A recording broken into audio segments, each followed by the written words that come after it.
చెప్తుంది, నీకు వచ్చిన జబ్బు కూడా తగ్గిద్ది. నీకున్న సమస్యలు, నీకున్న ఒత్తిళ్ళను గురించి నువ్వు ప్రెజర్ అవ్వటం మానేసి దేవునికి అప్పచెప్పి నువ్వు దేవునిలో ఆనందించగలిగితే, దేవునిలో ప్రశాంతంగా ఉండగలిగితే, దేవుని యందలి విశ్వాసాన్ని బట్టి నెమ్మది పొందగలిగితే వచ్చిన జబ్బులు కూడా వెనక్కి తిరగకపోతే అప్పుడు అడుగు. అది ఏదైనా,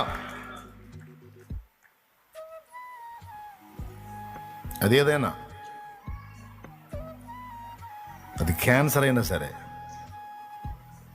నీ మనస్సులో దాని విషయమై భయపడక ధైర్యాన్ని కలిగి ఉన్నట్టయితే, మన మనస్సులో దాన్ని బట్టి భయపడక దేవుణ్ణి బట్టి ధైర్యం కలిగి ఉంటే అది కూడా వెనక్కి తిరిగితే.